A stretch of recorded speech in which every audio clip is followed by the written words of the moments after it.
Well, this is a little different. Usually I make the mess, and Christy has to come along and clean it up. So? But in our last episode, Christy made the mess. Yeah, and then So I here begged I you. am, clean it up. I'm gonna try to use this landscape rake, see how we get along.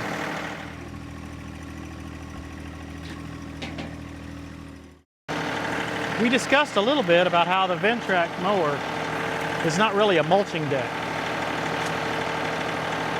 It's more of a, just cut it off, right? So that's what we're going with here. So because of that, we've got to clean this up a little bit with the landscape rake.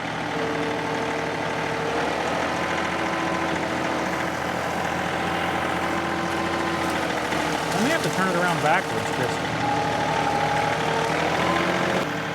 The landscape rake is such a simple and yet effective tool. It's about as inexpensive as you'll get for a tractor attachment. It really works well. It's easy to use. A lot of versatility. A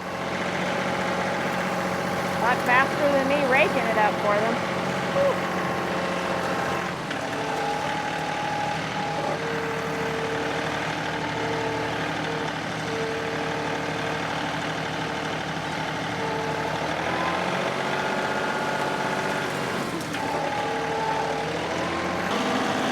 I'll pull it all down that way. Get this little piece here. It's amazing how much taller this tractor is than the Ventrac. You were driving right under here without any issue in the last episode.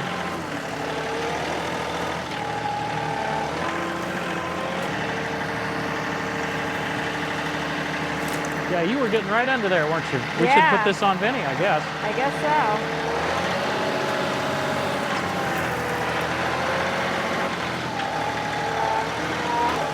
They want some of that left out there.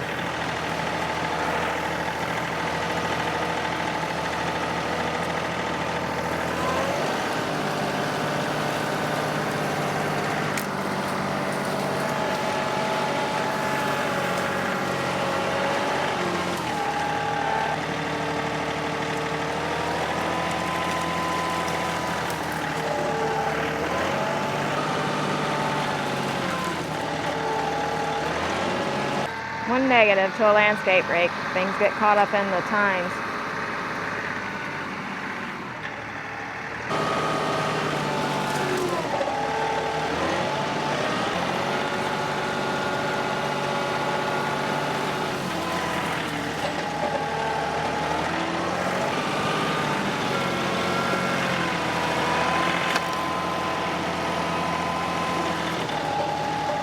You might ask why we chose the 2038R for this project. Well, like a lot of times, it was just the handiest machine available.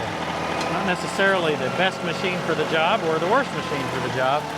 It was just the one that was parked in such a way and was the easiest to get out and get going, so that's what we used. I think a 1025R or Vinny actually might have been better because everything's so low here. All this brush and everything is.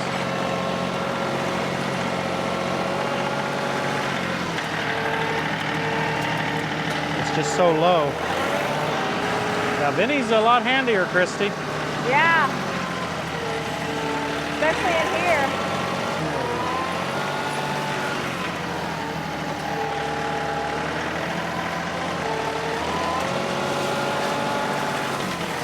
Hey, Tim. 2 or 3 times now when you backed up like that, that tire's almost popped off that side over there. Is it flat? You can, well, maybe. It's almost off the rim when it... Is it off the rim now or just... Is it not turning around then? I don't think it's turning like it's supposed to. You can see the whole... Is it turning around or not? I don't know. It gets caught in that. So, and this one's caught in it too.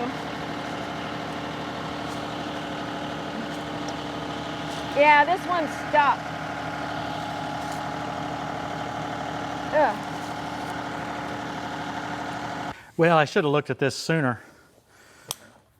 Actually, I didn't look at it at all. Christy pointed it out. I don't know if I'll be able to get it back on the rim or not.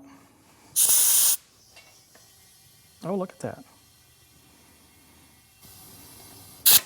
Now these, that seems really loose. But there doesn't seem to be room for the wheel to go all the way backwards. That just doesn't make sense to me. I could just turn it around backwards. I don't think there's anything to it. As long as I can get under that foot. Nope. Can't reach under the foot, Christy. Wonder if that's the top hole. I think that was the only hole there. It's the only way I'm going to be able to do it.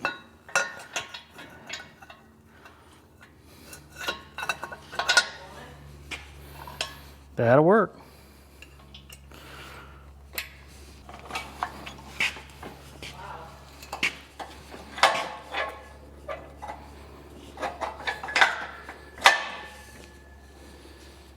Maybe that'll work better. See how that, it's interesting how far it can push those. That puts a lot of, those gauge wheels really go up a long way. That a lot of strain there, seems like. Yeah. Okay, we're ready to go again.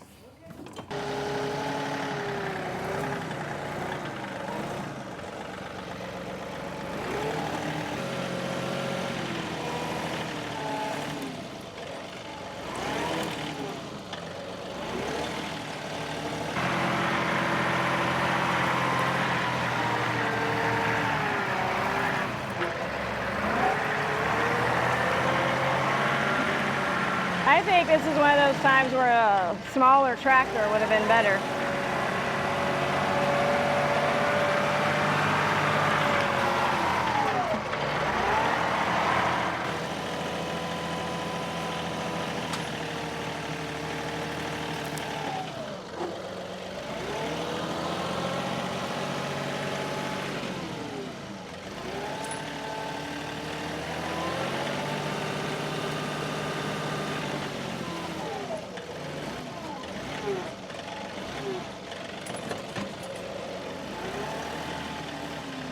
The one bad thing about a landscape rake.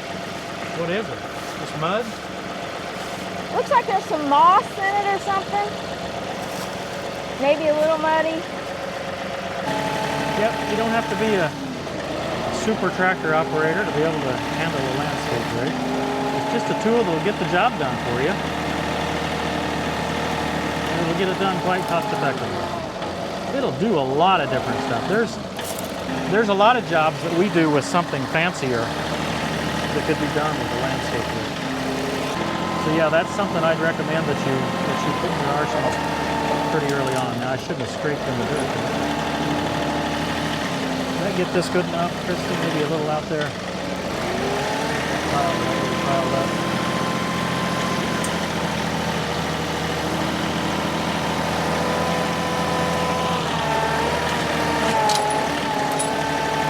Push it right over those little stobs, those stumps.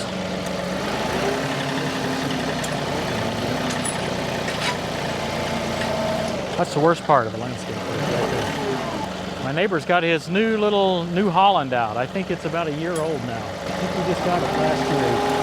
It's not the first one he's had, but he just traded for it. The second one, he really likes it. It's probably a 45 horsepower tractor. Probably about the size of a 3R, maybe even a 4R John Deere, a Grandel size Kubota. Thanks for finishing my project.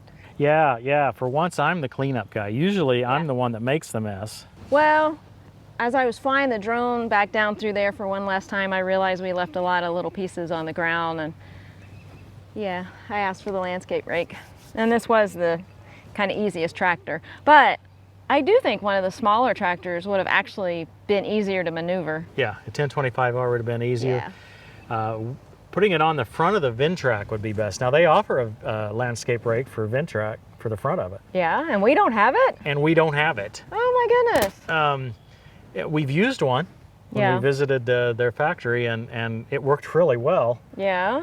I'm I going to have remember to that. cobble up a way to get a front 3-point hitch attachment on the front of the Ventrac, and then I could put this guy Oh. on the front of the Ventrac. That would be cool. Yeah. Anybody want to help me with that project? Come on over. Folks, I hope you've enjoyed this. I'm loving being out on this spring day. Yes. Thanks for watching, everybody. We'll see you next time on Tractor Time with Tim. So in everything, do to others what you would have them do to you. For this sums up the law and the prophets. And sort of Christy, but I didn't do much this time. Well, you did it all last time, though. By the way, how did you like trying to run this camera, the big camera, and the drone at the same time? Well, I enjoyed the drone, but this camera kind of got away from me. I forgot about it. Yeah. Now you know what I go through. Oh, yeah, your life is really tough.